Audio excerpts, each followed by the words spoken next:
नमस्कार सभी को। मैं अनुपुनिया आप सभी का एग्जाम गुरुकुल भाई अनुपुनिया यूट्यूब चैनल पे स्वागत करता हूं। साथियों, जैसा कि आपको पता है हम पॉलिटी पढ़ रहे हैं और पॉलिटी की सीरीज में हम पढ़ रहे हैं संसदीय पार्लियामेंट का टॉपिक। और आज की हमारी क्लास का जो टॉपिक रहेगा वो रहेगा पार्लियामेंट्री कमेटीज यानी संसदीय समितियां। तो जो संसदीय समितियां हैं वो संसद में होती, मैंने पहले भी बताया, जिस तरह से 24 स्टैंडिंग कमेटी होती है और कुछ एड हॉक कमेटी भी होती है, उनके बारे में हम देखेंगे। तो एक बार जो संसदीय समितियां हैं ये देख लेते हैं हमारे संविधान में, या हमारे संविधान के बैकग्राउंड में, हमारे इतिहास में अगर बात करें तो कहां से आती है, इन चीजों के बारे में देख लेते हैं। तो जो संसदीय समितियां हैं वो गवर्नमेंट ऑफ इंडिया एक्ट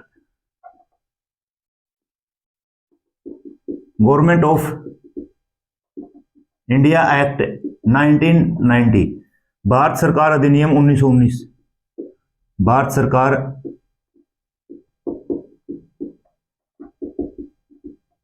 अधिनियम 1919, ठीक है, भारत सरकार अधिनियम 1919। और इस अधिनियम में हमारे जो इतिहास में दो चीजें के लिए जाना जाता है। एक तो जो हमारी पार्लियामेंट थी उसको बाइकैमरलिज्म बना दिया, यानी द्वि सदनीय, ठीक है। और दूसरा क्या है, दूसरा है जो पार्लियामेंट्री कमेटीज हैं वो ऐड की गई, पार्लियामेंट्री कमेटीज यानी संसदीय समिति,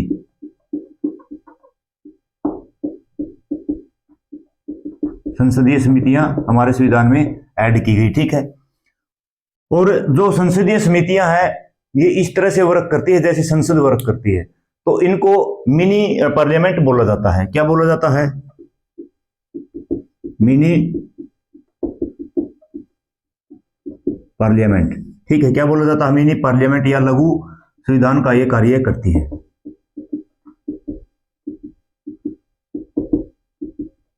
ठीक है, लघु संविधान का कार्य। अब आप बोल सकते हो सर ये हमारे संविधान में फिर कहां पे मेंशन है? तो आर्टिकल जो 118 है, आर्टिकल 118 है और उसमें है rule of procedure of the house, यानी कार्यवाही के नियम। क्या है? कार्यवाही के नियम। उन्हीं के अंदर हमारे क्या दिया हुआ है? पार्लियामेंट्री कमेटी, पार्लियामेंट्री कमेटीज यानी संसदीय समितियां, संसदीय समितियां दी हुई है और इन्हीं के बारे में आज हमको पढ़ना है, ठीक है। इन्हीं के बारे में क्या करना है? हमको पढ़ना है, ठीक है। तो जो हिस्टोरिकल बैकग्राउंड देखें या बेसिक बातें देखें पार्लियामेंट्री कमेटीज के बारे में ये है। अब देखते हैं जो पार्लियामेंट्री कमेटीज है वो दो प्रकार की से होती हैं, ठीक है। एक तो होती है कुछ जो कमेटीज होती है वो टेम्परेरी होती है नेचर में, किसी खास पर्पज के लिए बनाई जाती है, वो उनको बोलते हैं एडहॉक कमेटी या फिर क्या बोलते हैं उनको? तदर्थ समितियां। और जो दूसरी होती हैं वो होती हैं जो परमानेंट होती है नेचर में, मतलब वो हर एक साल के लिए उनको अपॉइंट किया जाता है और उनको बोलते हैं स्टैंडिंग कमेटी या स्थायी, जिसको समितियां बोला जाता है। तो जो पार्लियामेंट्री कमेटीज कितने टाइप की है? 2 टाइप्स की है। पहला टाइप कौन सा? पहला टाइप है एडहॉक कमेटी, एडहॉक कमेटीज यानी जिसको बोलते हैं तदर्थ समितियां, तदर्थ समितियां, ठीक है। ये टेम्परेरी होती हैं यानी for special purpose,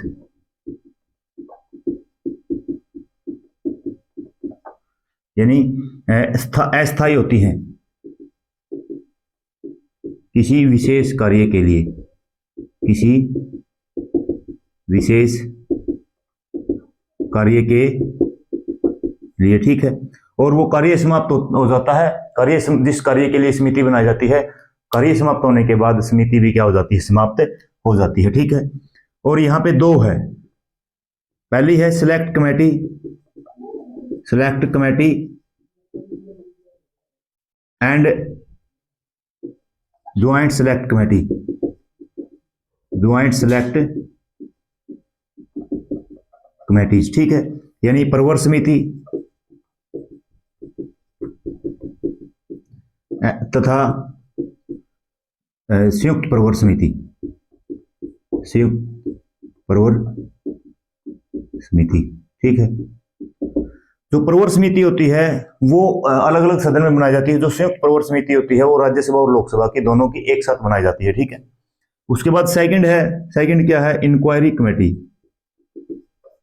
inquiry committee यानी जिसको बोलते हैं जांच समिति।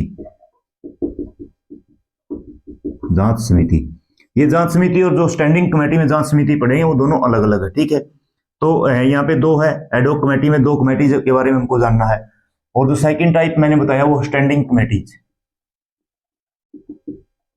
स्टैंडिंग कमेटीज यानी जिसको बोलते हैं स्थायी समितियां।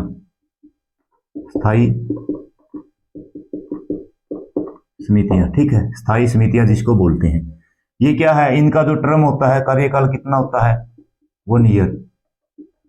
प्रत्येक वर्ष क्या है, इनको प्रत्येक वर्ष अलग मतलब फिर से अपॉइंट किया जाता है। ठीक है, और इसमें अगर बात करें, पहली स्टैंडिंग कमेटी है financial standing committee. Financial standing, financial committee लिख लो, स्टैंडिंग लिखने की जरूरत नहीं क्योंकि ऊपर लिख रखा है फाइनेंशियल कमेटी।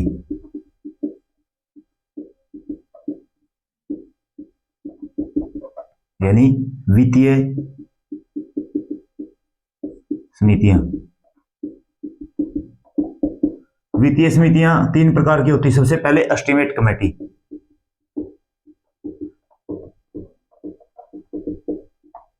ठीक है, यानी प्राक्कलन समिति।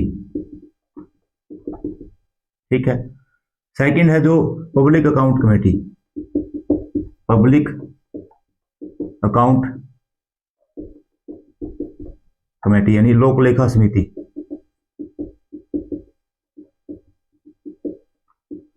लोक लेखा समिति। और तीसरी क्या है, तीसरी है कमेटीज ऑन पब्लिक अंडरटेकिंग।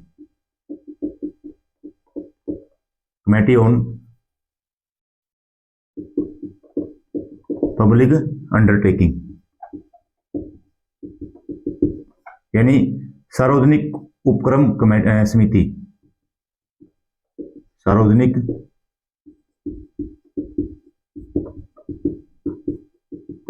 उपक्रम समिति, ठीक है, सार्वजनिक उपक्रम समिति।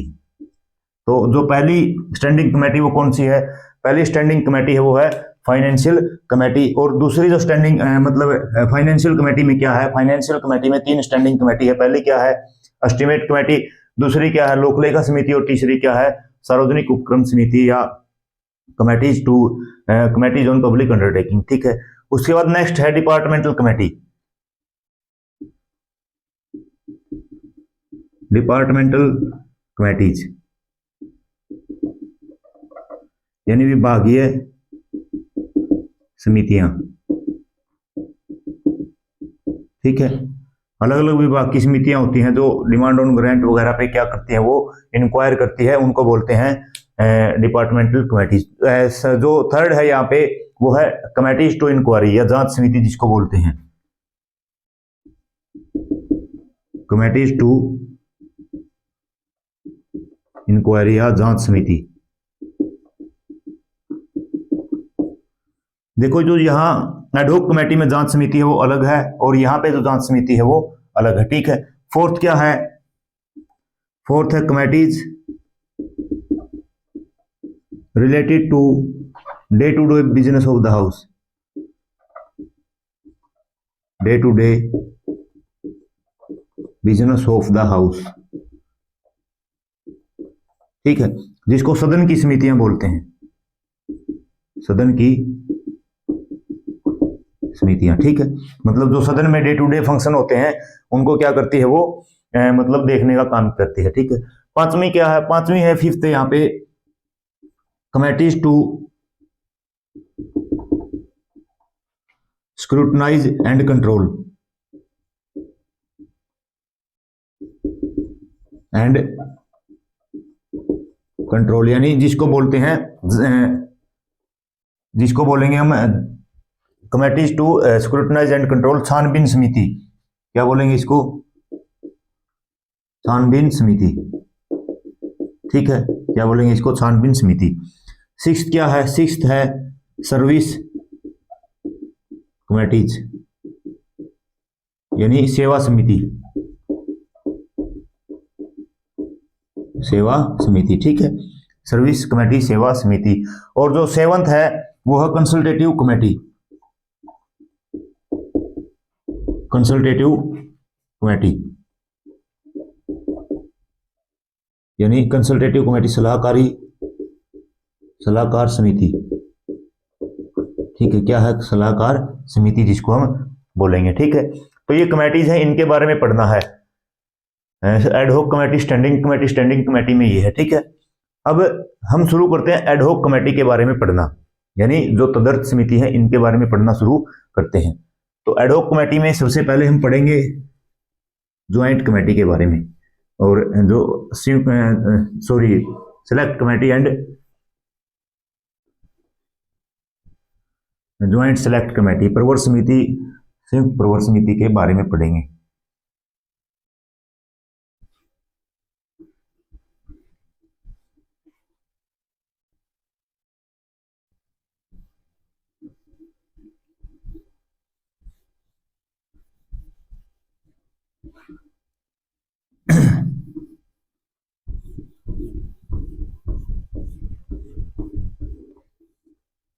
इनमें जो फाइनेंशियल कमेटी मैंने बताई, 3 estimate committee, public account committee, committees on public undertaking, ये इंपॉर्टेंट है, ये ज्यादा इंपॉर्टेंट है, इनके बारे में आप थोड़ा सा मतलब इनके ऊपर ज्यादा ध्यान दोगे, ठीक है।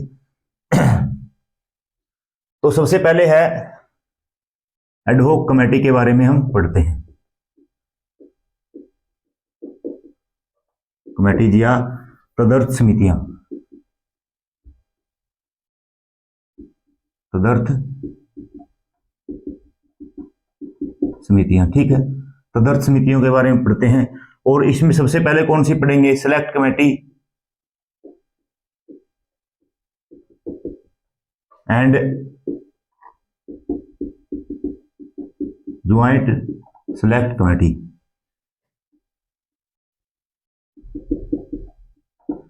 यानी प्रवर समिति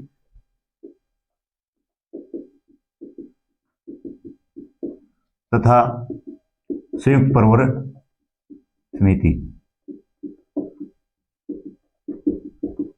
जो सिलेक्ट कमेटी है इसका क्या काम होता है, इसका काम होता है कोई अगर विधेयक है, कोई बिल है, कोई पार्टिकुलर बिल है, उसके ऊपर कंसीडर करना और उसके बारे में रिपोर्ट करना। अगर एडहॉक कमेटी है, अगर ये किसी भी विधेयक को लेके, कोई मान लिया कोई विधेयक आया है और सदन में ज्यादा हंगामा होता है, तो उसके ऊपर कोई कमेटी बिठाई जा सकती है, विशेष कार्य के लिए कमेटी बिठाई जाएगी, और उसी को क्या बोलते हैं, तदर्थ समिति या एडहॉक कमेटी बोलते हैं। और वो जो विधेयक किसी विशेष विधेयक के ऊपर बिठाई जाएगी वो क्या बोली जाएगी, प्रवर समिति।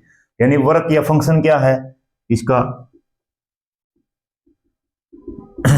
फंक्शन है to consider and report about,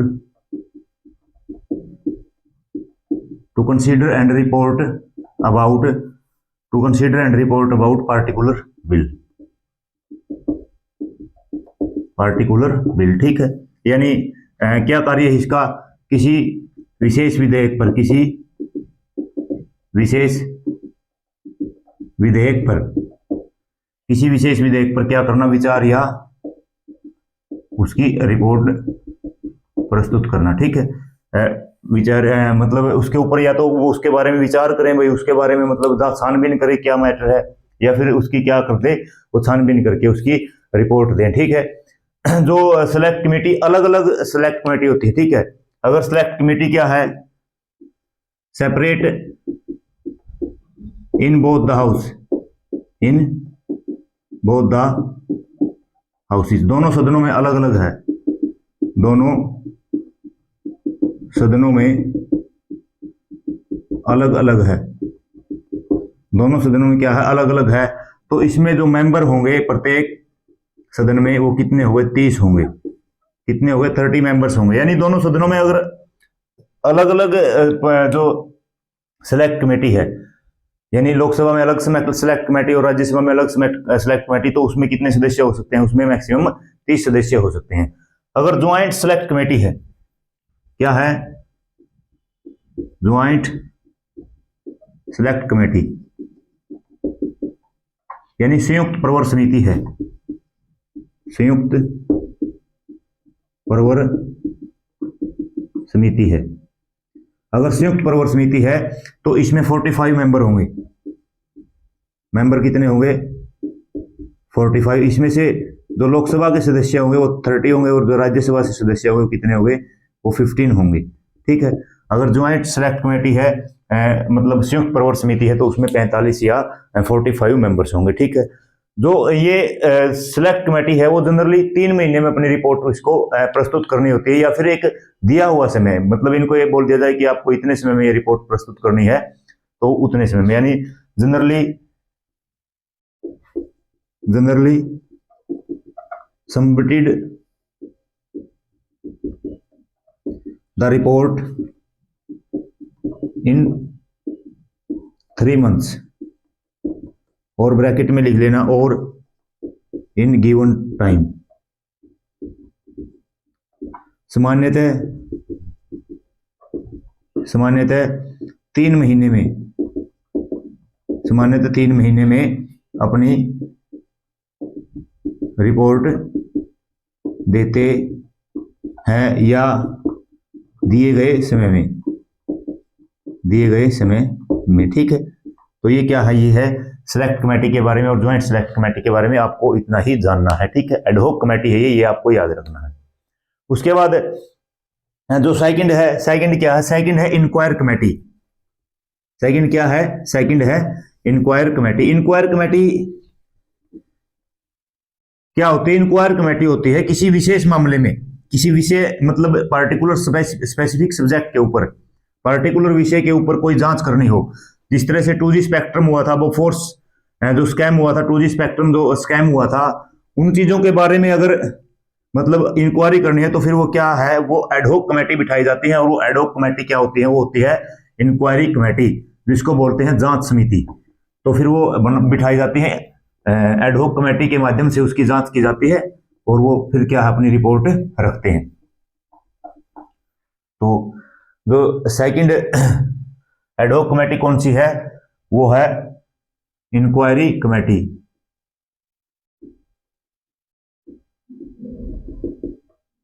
inquiry committee या जिसको बोलते हैं जांच समिति। क्या बोलते हैं जिसको? जांच समिति। ठीक है। जांच समिति, इनका फंक्शन क्या होता है? ये मैंने बताया किसी विशेष मामले के ऊपर। ठीक है। किसी विशेष मामले के ऊपर इंक्वायरी करने के लिए और उसकी क्या है? रिपोर्ट प्रस्तुत करने के लिए, यानी टू इंक्वायर एंड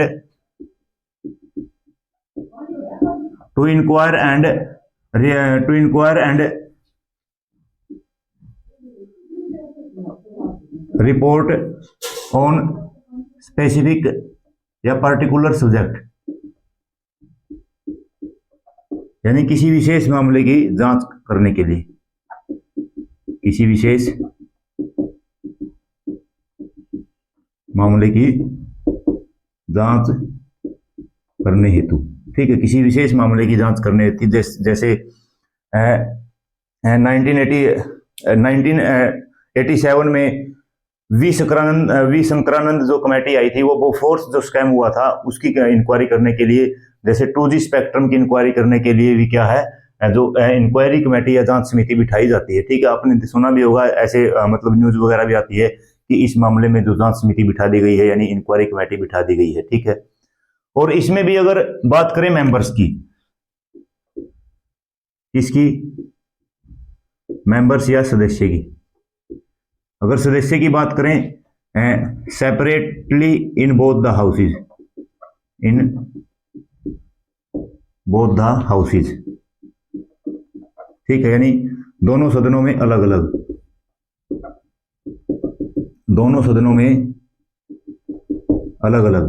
तो कितने मेंबर होते हैं? 30 मेंबर्स होते हैं। कितने होते हैं? 30।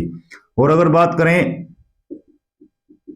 ज्वाइंट जो इंक्वायरी कमेटी होती है, ठीक है, मतलब दोनों लोकसभा और राज्यसभा की एक साथ अगर ज्वाइंट इंक्वायरी कमेटी होती है, joint inquiry committee joint inquiry जो कमेटी होती है यानी संयुक्त जांच समिति होती है, उसमें क्या है, उसमें मेंबर होते हैं 45, उसमें फिर लोकसभा से 30 आएंगे और राज्यसभा से 15 आएंगे, ठीक है, लोकसभा से 30 और राज्यसभा से 15 आएंगे, ठीक है, ये हो गया। और मतलब इसमें जो इंक्वायरी या जांच होती है फिर उसकी क्या है, रिपोर्ट रख दी जाती है, वो तो मैंने बता दिया किसी विषय स्पेसिफिक विषय के ऊपर रखी जाती है, ठीक है। तो जो जांच समिति है, एडहोक जो जांच समिति है उसके बारे में, यानी तदर्थ जांच समिति है उसके बारे में आपको इतना ही जानना है, ठीक है। अब देखते हैं फाइनेंशियल कमेटीज के बारे में, यानी वित्तीय समितियों के बारे में देखते हैं। वित्तीय समितियों के बारे में सबसे पहले तो देखेंगे हम। देखो, जो एस्टिमेट कमेटी है और जो पब्लिक अकाउंट कमेटी है, इनको ट्विन सिस्टर्स बोला जाता है, यानी जुड़वा बहनें बोला जाता है, क्योंकि इनकी जो फंक्शनिंग वगैरह होती है वो लगभग सेम होती है। और इतना फर्क है, जो एस्टिमेट कमेटी है उसमें सभी मेंबर होते हैं वो लोकसभा से होते हैं, लेकिन जो पब्लिक अकाउंट कमेटी है उसमें कुछ मेंबर्स राज्य लोकसभा से, यानी जैसे 22 में से 15 सदस्य लोकसभा से, 7 सदस्य राज्यसभा से होता है, इतना सा डिफरेंस इनके अंदर होता है, ठीक है। तो हम देखेंगे अब स्टैंडिंग कमेटी, और स्टैंडिंग कमेटी में सबसे पहले कौन से देखेंगे, तो देखो अब क्या देखेंगे, स्टैंडिंग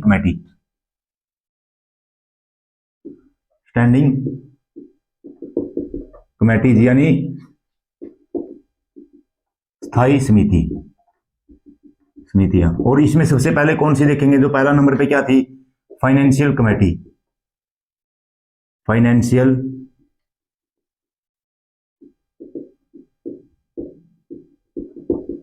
कमेटीज, ठीक है, यानी वित्तीय समिति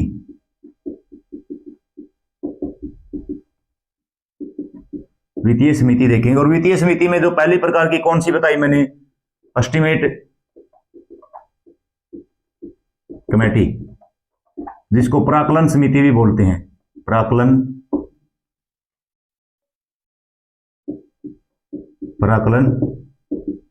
समिति, ठीक है, प्राक्कलन समिति भी बोलते हैं। अगर एस्टिमेट कमेटी या प्राक्कलन समिति की बात करें तो प्राक्कलन समिति है जो एक स्टैंडिंग फाइनेंस कमेटी है, और ये कब 1921 में सबसे पहले इसको बनाया गया था। कब बनाया गया था, 1921 में बनाया गया था। और ये जो फाइनेंस कमेटी है, ये मतलब अगर आजादी के बाद की बात करें, सबसे पहले तो 1921 में थे। अगर पोस्ट इंडिपेंडेंस की बात करें, पोस्ट इंडिपेंडेंस की अगर बात करें, आजादी के बाद की बात करें, तो जो एस्टिमेट कमेटी है 1950 में बना दी गई थी। कब बना दी गई थी, 1950 में बना दी गई थी। और किसकी रिकमेंडेशन के ऊपर बनाई थी, जॉन मथाई के रिकमेंडेशन के ऊपर बनाई थी। John Mathai was the finance minister of that time, यानी उस समय पे क्या हुआ करते थे, वो वित्त मंत्री हुआ करते थे, ठीक है, आफ्टर इंडिपेंडेंट 1950 में, ऑन रिकमेंडेशन ऑफ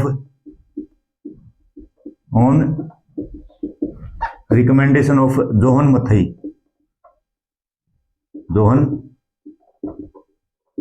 मथई, ठीक है, जॉन मथई की सिफारिश पर। और ये क्या हुआ करते थे, John Mathai then finance minister, तब वित्त मंत्री हुआ करते थे, फाइनेंस मिनिस्टर, ठीक है, तब वित्त मंत्री ये हुआ करते थे, ठीक है। और उस समय पे 1950 में सदस्य कितने थे इसके अंदर, मेंबर कितने थे इसके अंदर, उस समय पे मेंबर हुआ करते थे इसके अंदर 25, यानी 25 सदस्य हुआ करते थे। और 1956 में इसमें फिर सदस्यों की संख्या बढ़ा के कितनी कर दी थी, 30 कर दी थी। तो 1950 में कितने सदस्य हुआ करते थे, 25 मेंबर्स, ठीक है। और उसके बाद फिर 1956 में 1956 में जो सदस्यों की संख्या कितनी कर दी, सदस्यों की संख्या 30 कर दी। और सारे के सारे कहां से होते हैं, फ्रॉम लोकसभा, कहां से होते हैं, लोकसभा से सारे के सारे होते हैं, ठीक है। जितने भी सदस्य एस्टिमेट कमेटी में होते हैं, प्राक्कलन समिति में होते हैं, सारे के सारे लोकसभा से होते हैं, ठीक है। और इस समिति के जो चेयरमैन होते हैं, वो चेयरमैन किसके द्वारा अपॉइंट किए जाते हैं, चेयरमैन या अध्यक्ष जिसको बोलते हैं, समिति का अध्यक्ष जो होता है वो किसके द्वारा, वो अपॉइंटेड बाय स्पीकर, ठीक है, स्पीकर यानी अध्यक्ष के द्वारा, ठीक है, क्या किया जाता है, नियुक्त किया जाता है, लोकसभा अध्यक्ष के द्वारा नियुक्त किया जाता है या स्पीकर के द्वारा नियुक्त किया जाता है। और वो कहां से होता है, वो from ruling party, from ruling party, यानी सत्तारूढ़ पार्टी से होता, सत्ताधारी दल से वो होता है, ठीक है। और जो एक बात और ध्यान रखना, कोई भी जो मिनिस्टर है वो इस समिति का सदस्य नहीं हो सकता, ठीक है। यानी minister can not be the member of this committee, ministers can not be the member of it, मंत्री इसका सदस्य नहीं हो सकता, इसका सदस्य नहीं हो सकता। क्या है? मंत्री इसका सदस्य नहीं हो सकता, ठीक है।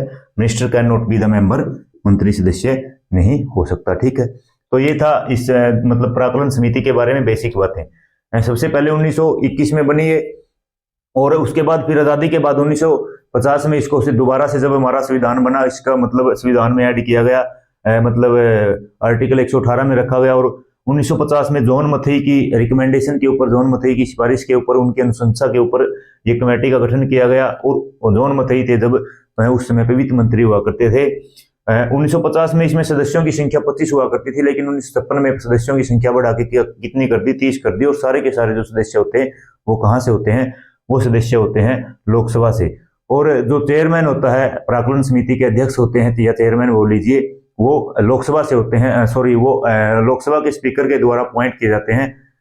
और वो सत्तारूढ़ पार्टी से होते हैं, यानी रूलिंग पार्टी से होते हैं। और कोई भी मंत्री अगर पार्लियामेंट में या केंद्र में कोई मंत्री है तो वो इस जो समिति का सदस्य नहीं बन सकता, ठीक है।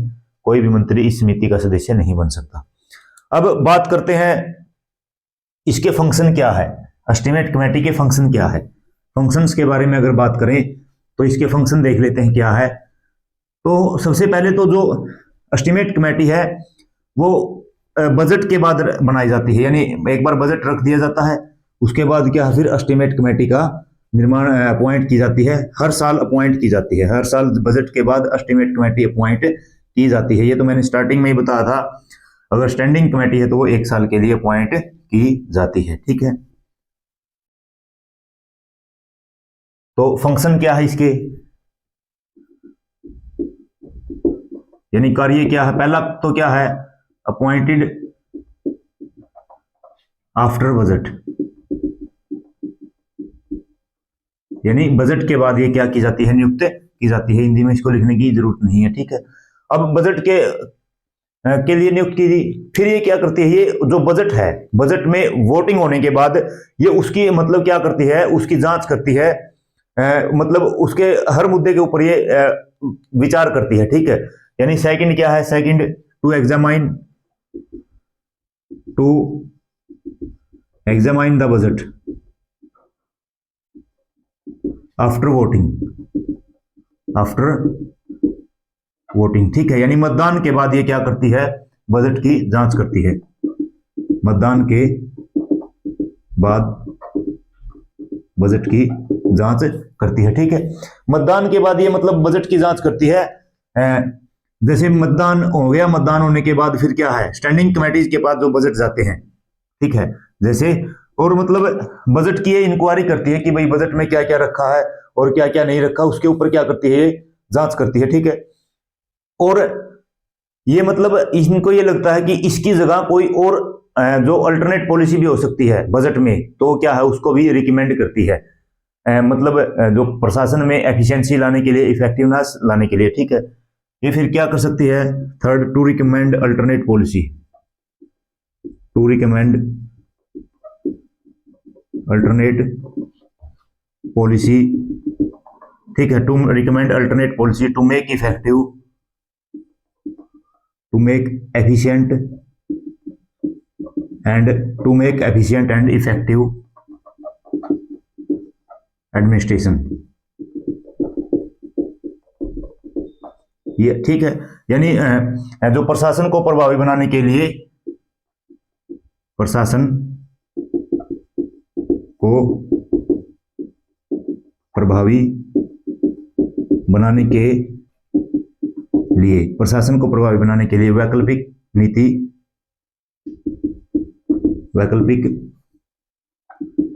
नीति का सुझाव भी ये दे सकती है, ठीक है। मतलब ये किसी भी पॉलिसी को अगर चेंज करना है, उसकी जगह कोई दूसरी पॉलिसी लेके आनी है, उसका भी सुझाव ये दे सकती है।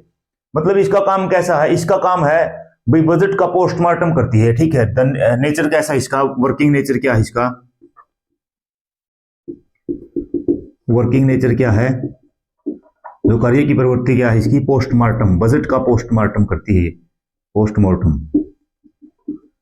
शव परीक्षण जिसको बोलते हैं हिंदी में, क्या करती है? शव परीक्षण करती है, यानी बजट को, पूरे के पूरे बजट को खोल के रख देती है, उसके हर पॉइंट के ऊपर ये क्या करती है? विचार करती है। और जो एस्टिमेट प्राक्कलन समिति है, मैंने बताया ये क्या करती है? रिकमेंड कर सकती है, मतलब सुझाव दे सकती है, लेकिन ये इसके जो सुझाव है वो बाध्यकारी नहीं है, ठीक है। यानी ये क्या है? एडवाइजरी कमेटी है। क्या है ये? एडवाइजरी कमेटी है, यानी सलाहकार समिति है, सलाहकार समिति है। क्या है? सलाहकार समिति है, ठीक है। एडवाइजरी कमेटी है ये, ठीक है। तो जो एस्टिमेट कमेटी है उसके बारे में इतना ही जानना था, ठीक है। सबसे पहले तो ये देख लिया हमने कि भाई 1921 में सबसे पहली बार बनी। आज़ादी के बाद 1950 में जॉन मथई की अनुशंसा के, मतलब उनकी सुझाव दिया उन्होंने, उसके रिकमेंडेशन के ऊपर बनी थी।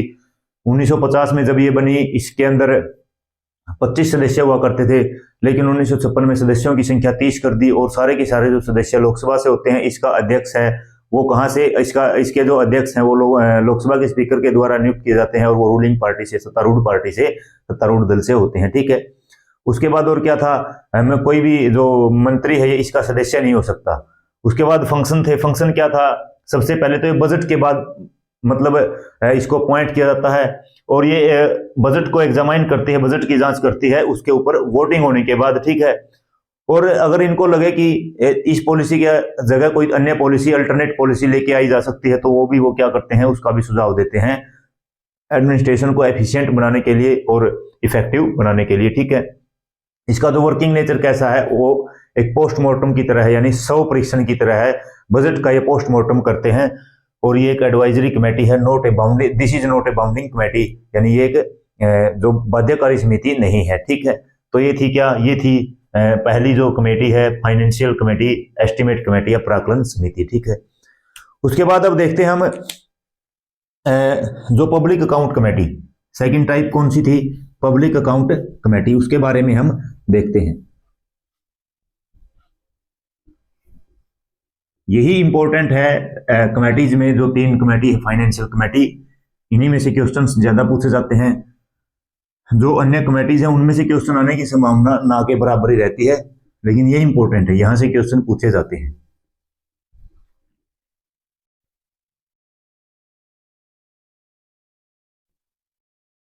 तो फाइनेंशियल कमेटी में सेकंड क्या है? सेकंड है public account committee, B, public account committee, यानी लोक लेखा समिति, लोक लेखा समिति, ठीक है। लोक लेखा समिति, जो लोक लेखा समिति है ये 1921 में बनी। पहली बार कब बनी? 1921 में बनी। और ये किसके तहत बनी थी? ये भारत सरकार अधिनियम 1919 के तहत बनी थी, ठीक है। First setup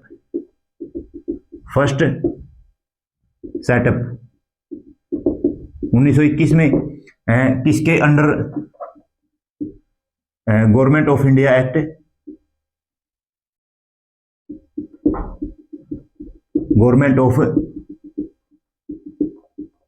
India act 1990, Bharat सरकार अधिनियम 1919 के तहत 1921 में इसको पहली बार बनाया गया था, ठीक है। और इसमें जो सदस्य होते हैं कितने होते हैं? इसमें 22 मेंबर होते हैं। मेंबर कितने होते हैं? 22। लोकसभा से कितने होते हैं? 15। राज्यसभा से कितने होते हैं? 7, ठीक है। कितने सदस्य होते हैं कुल इसमें कुल 22 सदस्य होते हैं, और 22 में से मतलब 15 कहाँ से होते हैं? लोकसभा से, और 7 कहाँ से होते हैं? राज्यसभा से। मैंने बताया था जो प्राक्कलन समिति है और जो लोक लेखा समिति है, दोनों को जुड़वा बहने बोला जाता, लेकिन एक यहाँ पे ये डिफरेंस है इसके अंदर, ठीक है। वहां पे सारे के सारे सदस्य थे, जो 30 के 30 सदस्य, वो लोकसभा से आते थे, लेकिन यहाँ पे जो सदस्य कहाँ से आते हैं? यहाँ से जो सदस्य आते हैं 15 लोकसभा से, और 7 कहाँ से आते हैं? राज्यसभा से आते हैं। जो इसका मतलब चेयरमैन है, ये भी स्पीकर ऑफ लोकसभा के द्वारा अपॉइंट किए जाते हैं। चेयरमैन कमेटी का, चेयरमैन किसके द्वारा? Appointed by speaker of Lok Sabha, ठीक है। और ये कहां से ये होता है? अपोजिशन पार्टी से, अपोजिशन पार्टी से। तो आप बोलोगे क्या सर ऐसा कोई रूल है अगर लोक लेखा समिति पब्लिक अकाउंट कमेटी का कोई चेयरमैन वो लोग अपोजिशन से होगा? नहीं, ऐसा नहीं है।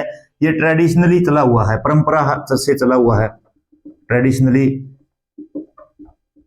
फ्रॉम 1967, 1967 से परंपरा चली हुई है। और वो आज तक भी ऐसे की ऐसा परंपरा चली हुई है कि जो लोक लेखा समिति का जो अध्यक्ष होगा वो कहां से होगा? वो होगा अपोजिशन पार्टी से, ठीक है। और इसमें भी मतलब जो मंत्री है वो सदस्य नहीं बन सकता, ठीक है। Minister can not be A member, minister can not be A member, मंत्री ये सदस्य नहीं होगा, मंत्री सदस्य नहीं होगा, ठीक है। मंत्री क्या नहीं होगा? मंत्री सदस्य नहीं होगा, ठीक है। अब देखो मतलब ये देख लिया इसके बारे में क्या होता है। बेसिक 1921 में पहली बार सेटअप की गई, किसके तहत? गवर्नमेंट ऑफ इंडिया एक्ट 1919 के तहत, भारत सरकार अधिनियम, जिसको मॉनिटरिंग ट्रांसपोर्ट सुधार भी बोला जाता है। इसमें 22 सदस्य होते हैं, 15 लोकसभा से, 7 राज्यसभा से। इसका जो चेयरमैन है, अध्यक्ष है, वो स्पीकर ऑफ लोकसभा के द्वारा अपॉइंट किया जाता है। ये एक 1967 से परंपरा चली हुई है। वो क्या होगा? वो मतलब अपोजिशन पार्टी से होगा, जो विपक्ष का दल होगा उससे होगा। और इसमें भी मंत्री क्या है? मंत्री सदस्य नहीं हो सकता, ठीक है। अब इसके फंक्शन देख लेते हैं। जो पब्लिक अकाउंट कमेटी है, इसके फंक्शन क्या क्या फंक्शन है? इसके फंक्शंस क्या है? तो जो इसके फंक्शन है, इसके भी फंक्शन है। मतलब एक तो ये जो सीएजी के ऊपर पूरे मतलब सीएजी है उसकी रिपोर्ट को एग्जामाइन करती है। क्या काम करती है ये? सीएजी की रिपोर्ट की जो मतलब ऑडिट रिपोर्ट होती है सीएजी की, उसको क्या करती है? उसको एग्जामाइन करती है, यानी उसकी जांच करने का ये काम करती है, ठीक है। यानी फंक्शन क्या है इसके? फंक्शन है, पहला तो क्या है? एग्जामाइन करती है। किसको एग्जामाइन करती है? Annual audit report of, annual audit report, ये जो वार्षिक मतलब प्रतिवेदन होता है, ऑडिट रिपोर्ट होती है किसकी? CAG, controller and auditor general, नियंत्रक एवं महालेखा परीक्षक, उसकी जो रिपोर्ट है उसको क्या करती है? उसको क्या करती है? उसका एग्जामाइन करती है, उसकी जांच करती है उसके बारे में, ठीक है। अब देखो जो सीएजी है वो कितनी रिपोर्ट रखती है? सीएजी अपनी रिपोर्ट रखता है प्रेसिडेंट के सामने, और प्रेसिडेंट उसको फिर पार्लियामेंट में रखवाते हैं, ठीक है। तो सीएजी रिपोर्ट कितनी रिपोर्ट रखवाते हैं? एक तो ऑन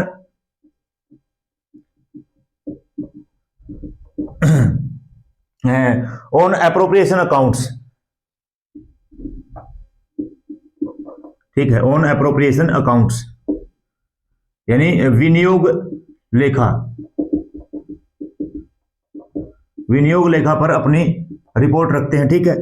मतलब विनियोग लेखा का मतलब क्या है? जो भारत की संचित निधि से धन का खर्च किया जाता है वो अप्रोप्रिएशन बिल के माध्यम से किया जाता है, यानी उसमें मतलब उसका लेखा जोखा क्या है उसके ऊपर क्या करती है? ये अपनी एक रिपोर्ट प्रस्तुत करती है, ठीक है। सेकंड है जो फाइनेंस अकाउंट है अपना, फाइनेंशियल अकाउंट, ऑन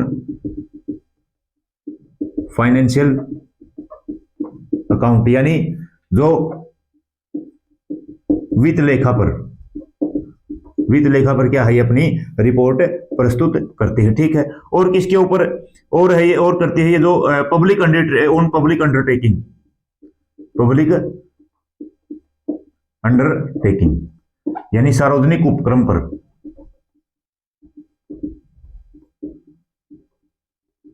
ठीक है। सार्वजनिक लोकहित में क्या क्या मतलब कार्य हुए हैं उनके बारे में ये अपनी रिपोर्ट राष्ट्रपति के पास रखते हैं। किसके पास रखते हैं अपनी रिपोर्ट? सीएजी प्रेसिडेंट के पास। और प्रेसिडेंट कहां रखवाते हैं उसको? पार्लियामेंट में। कहां रखवाते हैं? पार्लियामेंट में रखवाते हैं, ठीक है। तो ये था पहला फंक्शन सीएजी का। उसके बाद ये कमेटी है, ये सारे के सारे जो एक्सपेंडिचर हैं, ठीक है, मतलब जितने भी पब्लिक एक्सपेंडिचर बोलो, सार्वजनिक जो व्यय होते हैं उनकी जांच करती है, ठीक है। तो सेकंड जो इसका फंक्शन क्या है? Examine public expenditure, public expenditure, यानी सार्वजनिक जो व्यय है,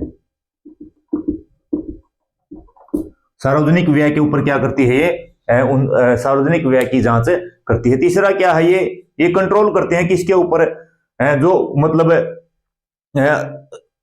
पैसा का जो, धन का जो वेस्ट होता है उसके ऊपर, करप्शन के ऊपर, ठीक है, इनके ऊपर क्या करती है ये, कंट्रोल करती है। थर्ड क्या है, कंट्रोल, नियंत्रण करती है ये। किसके ऊपर नियंत्रण करती है, एक तो जो वेस्ट होता है मनी, धन की जो बर्बादी होती है, जो लॉस, जो नुकसान होता है, और क्या, करप्शन। देखो ये डायरेक्ट रूप से तो नहीं करती, लेकिन जो पब्लिक अकाउंट कमेटी है वो इन चीजों को भाई ये बता देती है कि इतना धन यहां से मतलब बर्बाद हो रहा है, इतने धन का नुकसान हो रहा है, इतना इसके ऊपर भ्रष्टाचार चला हुआ है। तो जब वो चीजें पार्लियामेंट में उठ के आती है तो फिर अपोजिशन है जो उनके ऊपर चर्चा करते हैं सदन में, और जिसके माध्यम से क्या है, जो ये इन चीजों के ऊपर नियंत्रण होने का काम करता है। डायरेक्ट रूप से जो पब्लिक अकाउंट कमेटी ऐसा काम नहीं करती, ठीक है। तो यानी ये क्या करती है, वेस्ट, लॉस और करप्शन को कंट्रोल करने का काम करती है। और जो मतलब इसका भी कार्य कैसा है, इसका भी जो वर्किंग नेचर है पोस्टमार्टम ही है। वर्किंग क्या है, पोस्ट मार्टम का ये काम करती है, जो मतलब परीक्षण का काम करती है। और ये भी एक मतलब इसकी भी रिकमेंडेशंस क्या है, वो एडवाइजरी होती है, यानी एडवाइजरी कमेटी है ये भी। फिफ्थ क्या है, ये एडवाइजरी कमेटी होती है, ठीक है। ये भी एक सलाहकार समिति होती है। तो ये थी पब्लिक अकाउंट कमेटी के बारे में, ठीक है। उसके बाद नेक्स्ट है committee on public undertaking. Next क्या है, कमेटी ऑन पब्लिक अंडरटेकिंग, ठीक है। एक और पढ़ लेते हैं, फिर उसके बाद आज की क्लास को हम समाप्त करेंगे।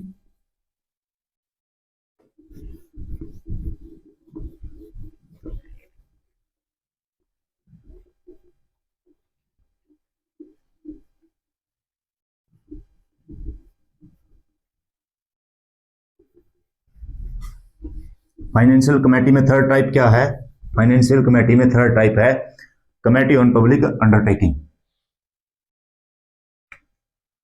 सी क्या है, कमेटी ऑन पब्लिक अंडरटेकिंग, यानी सार्वजनिक उपक्रमों पर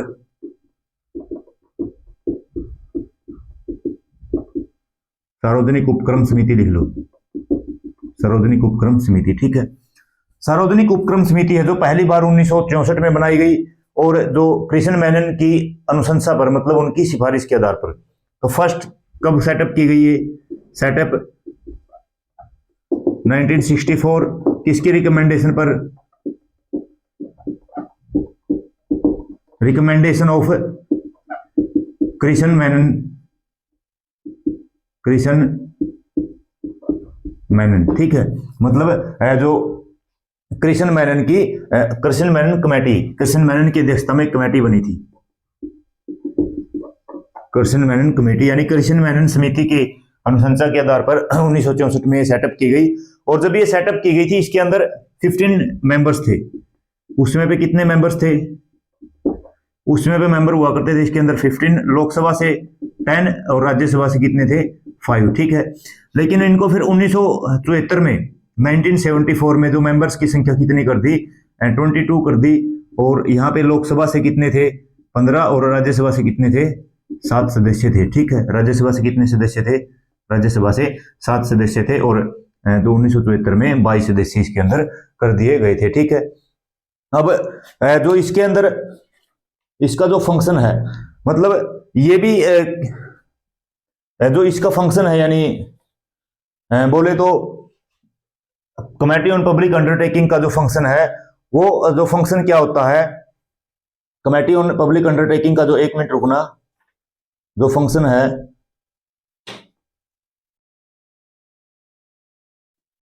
मतलब जो फंक्शन है ये क्या है, इनका भी फंक्शन क्या है, इनका फंक्शन है जो सीएजी 3 प्रकार की रिपोर्ट प्रस्तुत करती है, उसमें जो 1 प्रकार की रिपोर्ट है, रिपोर्ट ऑन पब्लिक अंडरटेकिंग, सार्वजनिक उपक्रम पर जो मतलब प्रतिवेदन होता है उसकी जांच करती है, ठीक है।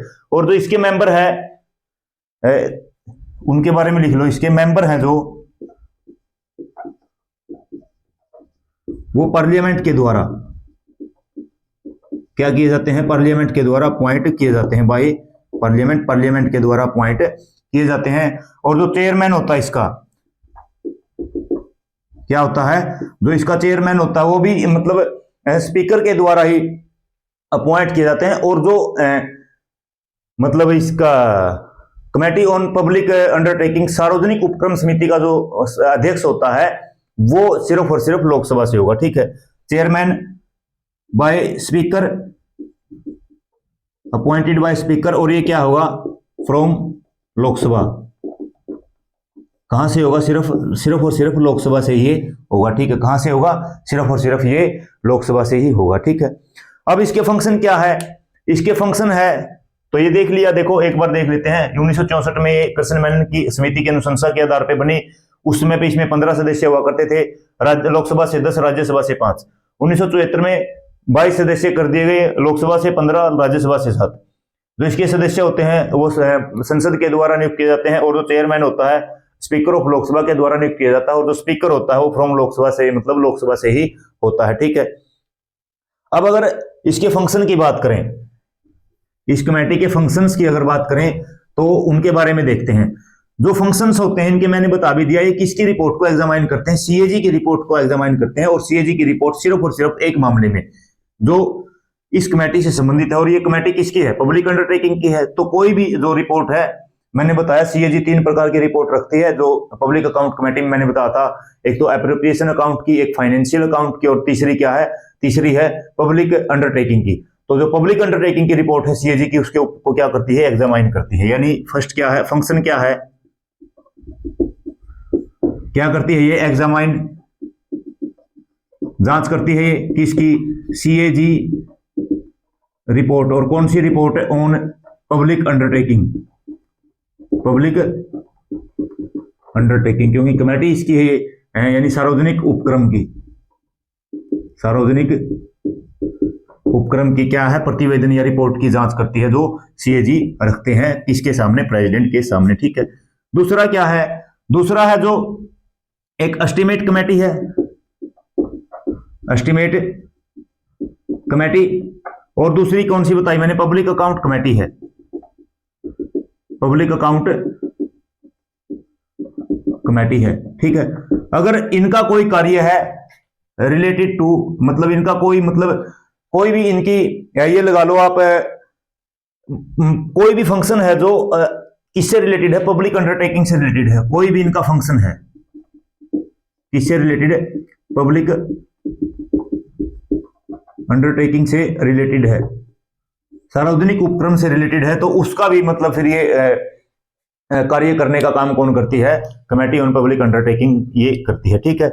यानी एस्टीमेट कमेटी और क्या, एस्टीमेट कमेटी और पब्लिक अकाउंट कमेटी के जो पब्लिक अंडरटेकिंग से रिलेटेड काम है वो क्या है, इसके द्वारा किए जाते हैं। और जो इसकी भी रिकमेंडेशन क्या होती है, एडवाइजरी होती है। तीसरा क्या है, रिकमेंडेशंस क्या है इसकी, एडवाइजरी है, यानी एक सलाहकार समिति है, ये भी सलाहकारी है, क्या है, सलाहकारी है, ठीक है। तो इन चीजों के बारे में आप को पढ़ना है। 3 फंक्शन इसके हैं कमेटी ऑन पब्लिक अंडरटेकिंग की, ये इंपॉर्टेंट थी, ज्यादा नहीं है इनके अंदर, लेकिन मेंबर कितने मेंबर होते हैं, मेंबर कहां से होते हैं, इन चीजों के बारे में आपको ध्यान में रखना है। मिनिस्टर्स क्या है, मतलब मंत्री सदस्य नहीं हो सकता, इसमें ध्यान रखना। इसमें भी मिनिस्टर क्या नहीं हो सकता, मेंबर नहीं हो सकता। ये बात शायद मैंने पीछे मेंशन नहीं की, मेंबर नहीं हो सकता, ठीक है। यानी तीनों ही जो फाइनेंशियल समितियां हैं, कमेटी है, जो वित्तीय समितियां हैं, उनमें मंत्री कोई सदस्य किसी भी समिति में नहीं हो सकता, ठीक है। तो आज की क्लास को हम यहीं तक रखते हैं, और जो बची हुई कमेटीज हैं उनके बारे में थोड़ा थोड़ा ही देखना है, उनको कब देखेंगे, हम नेक्स्ट क्लास में देखेंगे। और सभी चीजें आपको उम्मीद करता हूं अच्छे तरीके से समझ में आ रही हैं। और आप अगर आप हमारे चैनल पे फर्स्ट टाइम विजिट कर रहे हो तो चैनल को सब्सक्राइब करना, लाइक करना, वीडियो को शेयर करना, और कमेंट सेक्शन में बताना कि जो हमारी क्लासेज है आपको उनके बारे में आपकी क्या राय है। इस चैनल पे आप जुड़े हुए हैं, आप सभी का बहुत बहुत धन्यवाद। मिलते हैं एक और बेहतरीन क्लास के साथ, तब तक के लिए आप सभी को नमस्कार।